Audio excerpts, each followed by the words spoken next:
Nous avons vu dans la vidéo précédente la différence entre tracas et kata. Alors, pour résumer, 97% des gens se laissent envahir par les tracas, alors même que ce sont des choses qui sont parfaitement contrôlables. Ceci étant, il faut comprendre que tout est une histoire d'émotion. Déjà, il faut accepter que les événements puissent arriver n'importe quand, une ou plusieurs fois dans la journée, dans la semaine, dans le mois, et vous en aurez toujours. Vous ne contrôlerez jamais les événements. Et ensuite, c'est juste une histoire de point de vue, de contrôle de soi, de maîtrise des émotions que nous procurent ces événements.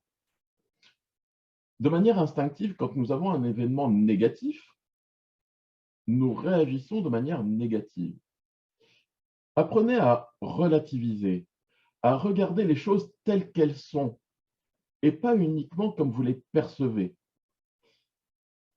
Ne laissez pas vos émotions vous envahir, vous contrôler. Devenez maître de vos émotions et servez-vous-en pour lutter contre ces événements négatifs et non pas pour les nourrir. Et pour cela, eh bien, vous devez faire un vrai travail sur vous-même. Travailler sur votre confiance en vous. Vous devez avoir confiance en vous pour ensuite avoir confiance dans votre réussite. Et tout commence par un état des lieux. Un petit peu comme si vous deviez acheter ou louer un bien immobilier.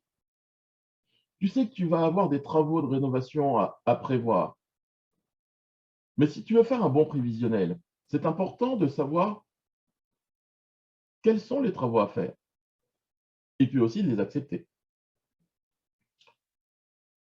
Ce n'est pas en jouant les monsieur ou les madame parfaits ou parfaites que tu vas arriver à changer quoi que ce soit dans ta perception des événements et encore moins dans leur gestion. Ce n'est pas en jouant à l'autruche avec la tête dans le trou que tu vas pouvoir gérer quoi que ce soit. Au contraire, plus tu vas te cacher derrière ce que tu penses savoir ou maîtriser, et plus tu resteras victime des événements. Je disais dans la vidéo précédente qu'il est nécessaire de se poser les bonnes questions, mais il est tout aussi important de faire le constat du résultat de ce qu'on a fait par le passé. Est-ce que ce que j'ai fait m'a apporté des résultats positifs? Si tu n'acceptes déjà pas de changer, rien ne changera et tu auras toujours les mêmes résultats. Et tu dois accepter aussi de te faire aider. Tu es programmé et il y a un bug dans la programmation. Sinon, eh bien, tu saurais comment réagir aux événements et tu serais déjà sur le chemin de la réussite. Or, eh bien, si tu es là aujourd'hui, si tu regardes cette vidéo, c'est que ce n'est pas le cas. Tu dois aussi accepter de te faire aider, alors aider par la bonne personne, le bon ouvrage, celui qui correspond à tes besoins.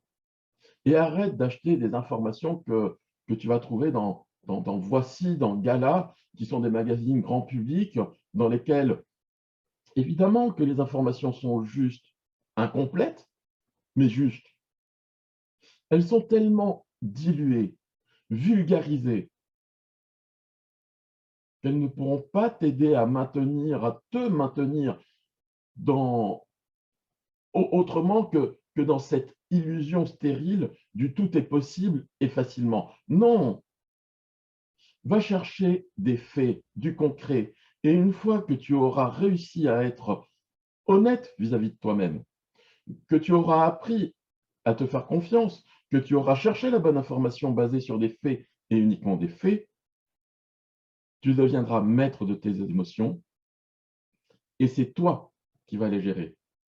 Ce ne sont plus tes émotions qui vont guider ta vie.